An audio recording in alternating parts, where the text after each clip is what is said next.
Welcome to Candid Comments. This afternoon I have with me Cecilia Thomas. Cecilia is the author of a book, Waiting for Change, which she's going to tell us about. She also is an illustrator and several other things that she'll tell us all about. Yes. Good to have you here, Cecilia. Thank you for having me. Well, it's Shirley. a pleasure, Thank and you. I'm looking forward to our afternoon together. Yes. Celia, tell me a little bit. Now, you're not from Schenectady, right? No. And you're in New York City? Yes. Now, how does a New York City person get up here to be in Schenectady? Well, it was I came up here in a desperate way to start my life over again. Would you want to share about that desperation? Well, because things in the book I talk about leading up from childhood right up into how I came up here. But the main thing that pushed me to come up here is because I was in and out of shelters in the city, and because of the drug use of my ex-husband, our living was very unstable. Mm-hmm.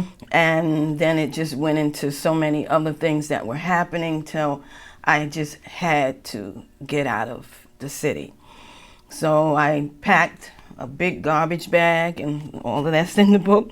Packed a big garbage bag and got all the papers, the personal papers and the important papers that I needed, and packed my children's. How many children did you have? At the time I had 3, and I was pregnant with my last child. Oh. I was 6 months pregnant with my last child. And I began to feel like I just can't do this anymore, and it was just getting worse and worse and worse. So I packed those bags up. I met my mother at a place that she was staying to help out this other lady. And so when I met her, I made those phone calls to the domestic violence hotline. Up here? Well, I called the hotline, Oh. and the hotline connected me up here. To the YW? To the Equinox, actually. Oh, to Equinox. Okay. Yes. So I stopped. I ended up in Albany. But at the end of that month, I was in contact with my mother, but she didn't know what city I was upstate. Mm. And I contacted her, and she told me, your husband went up to Salvation Army in Albany. I was like, So it was just very funny, but I understood that, sometimes you have to face and confront your fears. Mm-hmm. And have a resolve to it that way. And that's what ended up happening. So after we came up, that's how I ended up in Albany. And then when I found out that he was in Albany, I said, you got to move me again.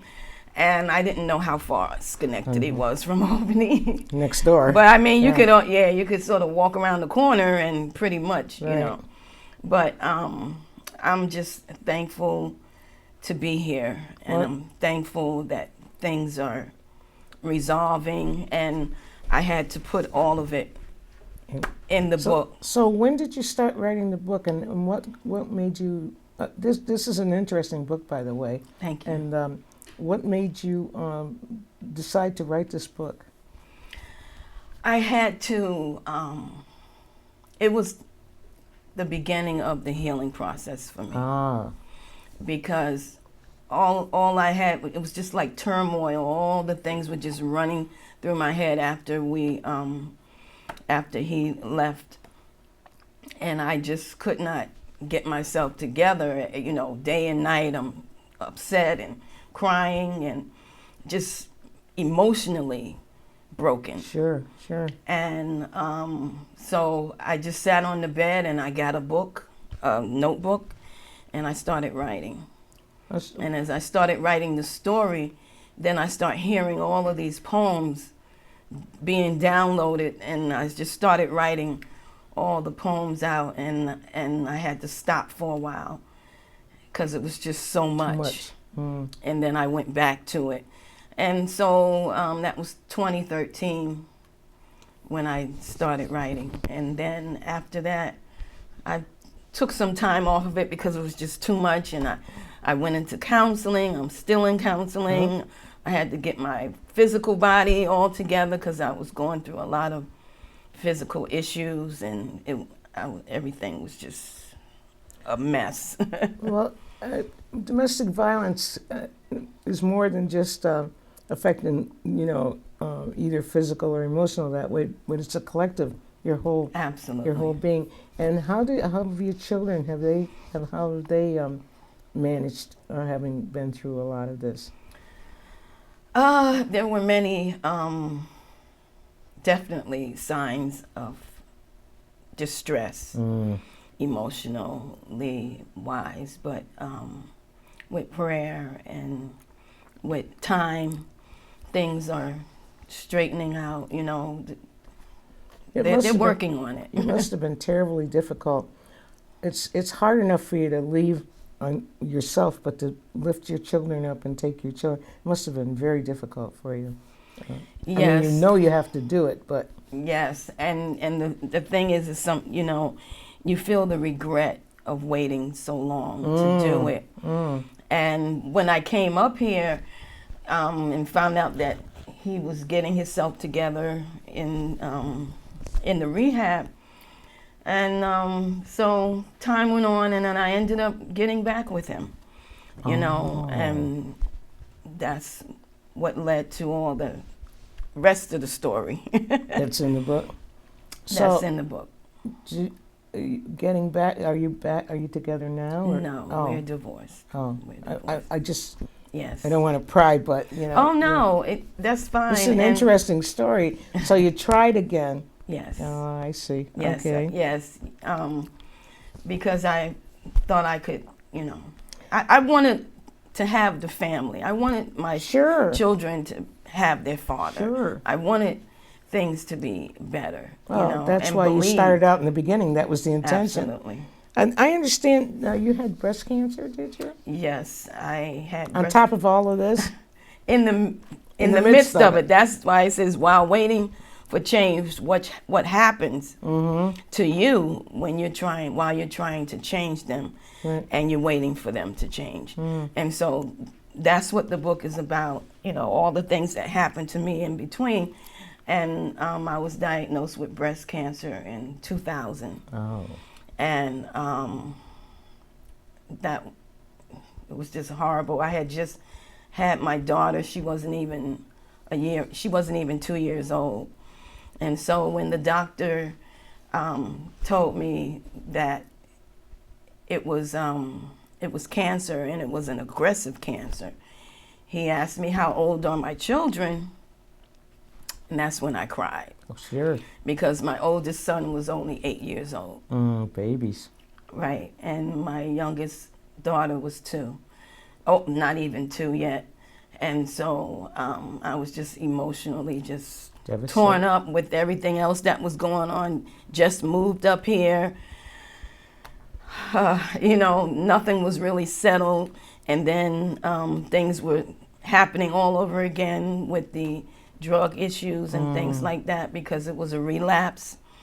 So it was really hard. But thank God I got through that, and it's been 16 years now that I've been cancer-free, thank God. And then in the midst of all that, or after it, you went to college for a bit? I did. I registered online and did Empire State College. And I was going for a bachelor's degree in human services, because with a concentration in counseling. And but it was just getting too much stress was on me with everything else that was going on, and that's in the book too. And so I changed my degree program to an associate's. Well, you can always, you're yes, young. You're young. And I was able to get the associate's degree but I was only 24 credits away from a bachelor's degree. And I was like, well, you know what? But they're waiting for you. Oh, Yeah, Lord you never mercy. know. You know, people. I read the other day a woman. She was 90 years old, and she finally got. Oh, wow. And I knew a woman who graduated from Skidmore, and she was 97 years old. Okay. I just throw that out there. Yeah, you know? so I do have, Don't you know. put that on the back too yes, far on the back burner. You know. Yeah, I'm still trying to get my emotions together that things like that don't overwhelm and stress me. So it looks like you're very interested in helping people, though. I kind of, through your bio, it kind of gave me to know that you really want to do things that Yes. are in a consulting format, and you've been in charge now. It says you're an illustrator. Was that, what kind of book did you illustrate for? I did the cover of a book for one of the elders in the church, and her name is Ernestine Terrell. She's an overseer of ministries, and she has a ministry called Life After Death, where she has people give their testimonies of how God has saved them from a seemingly deadly situation, and they're living to tell it. So she wrote a book, and I did the illustration. Nice. For the front cover of the book, and she's had it on T-shirts and all over the place. Wonderful, wonderful. And then the other book I did was inside the book. It was by Melanie D. Gilmore, but now her last name is Stiles. And it was the name of her book was Stay in the Process.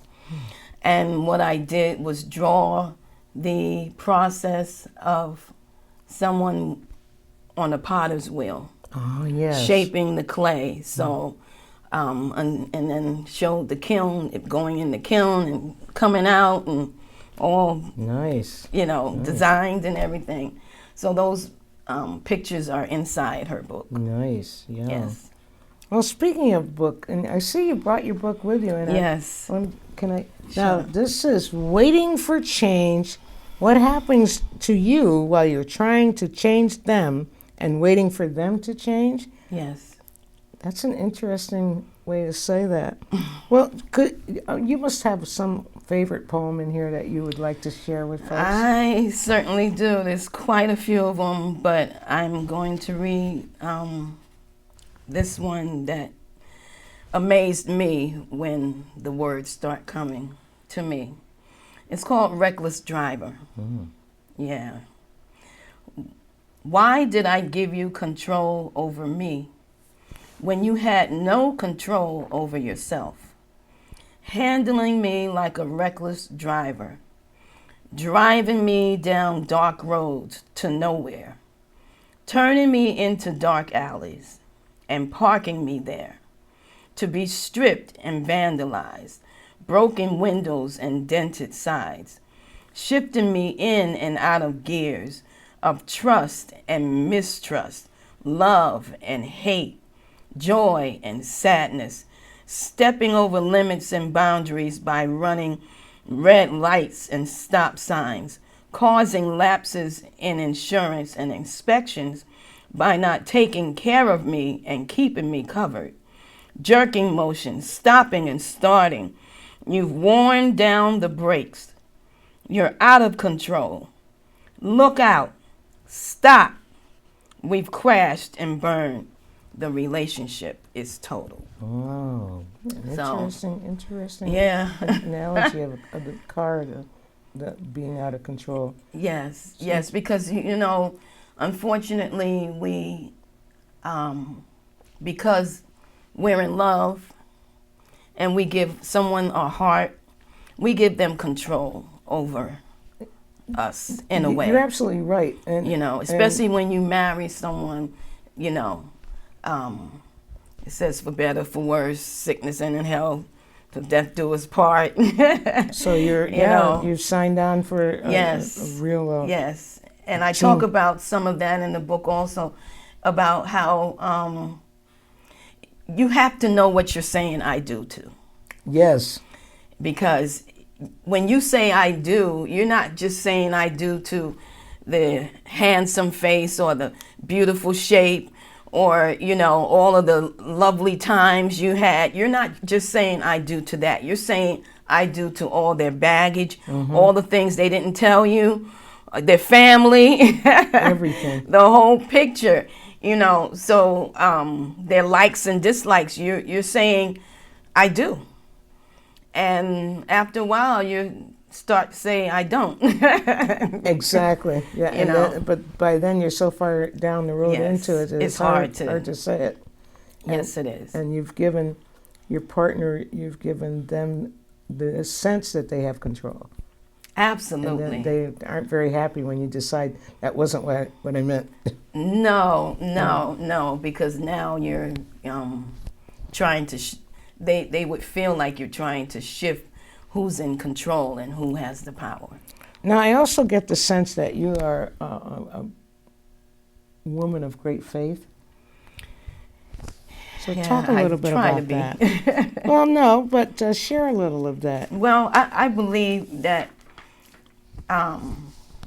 that's somewhat what kept me holding on to the relationship, was believing that he was going to change and that God was going to work in him. You know, we went to church together, in the family, you know, and so I was just waiting for that change to kick in. Yeah. And so, but I believe that my faith kept me from totally losing it, having a total nervous breakdown, getting sicker than what I did. I'm thankful to God for that. Yes. Have you spoken? You've spoken around quite a lot regarding domestic violence, but you also have some really interesting insights with regard to marriage.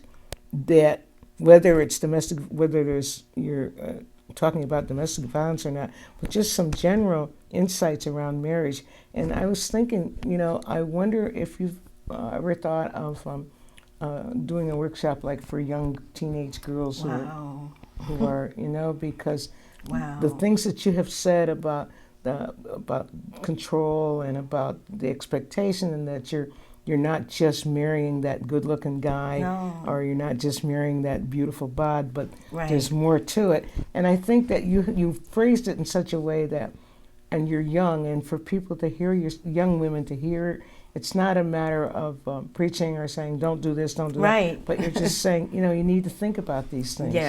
Yes. And that is, I remember when I was much younger than what I am now, before I had children, I would say I would think to myself, you know, wait and keep on waiting and wait some more and then wait till you can't wait anymore and then wait some more after that. Right. Because, you know, time will tell what type of person that you are connecting to.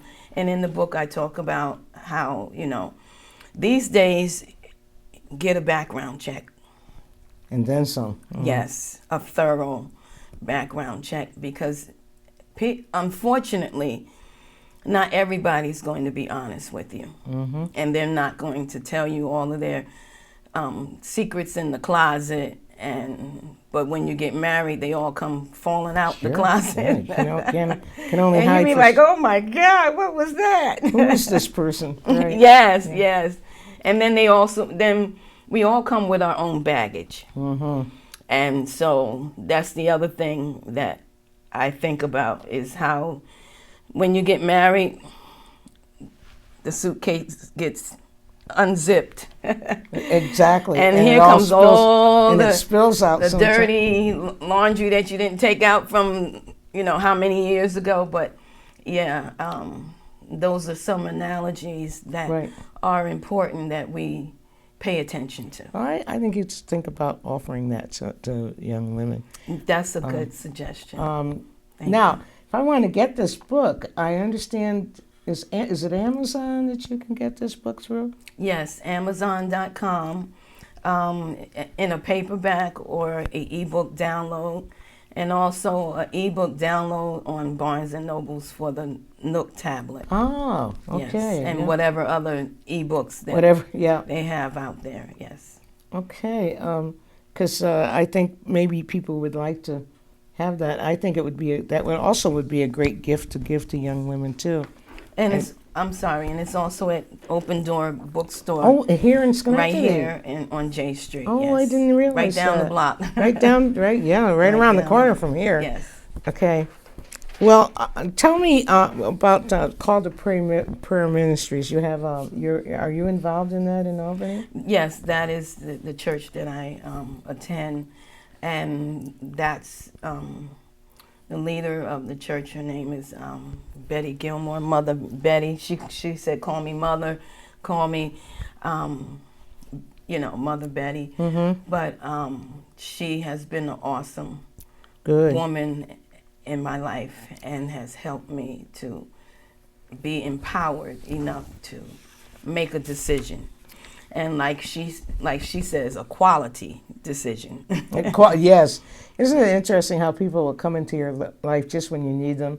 If you're open, if you're absolutely. open to them being there. Yes. You know, this has been really a wonderful time with you, and maybe sometime you'd like to come back again and Sure. share a little more or a little deeper or Absolutely. however. And I really would encourage people to buy the book because it is very well done. Thank you. And I just thank you for spending some time with Thank us. you. Thank you for Okay. having me. Yes. Thank you.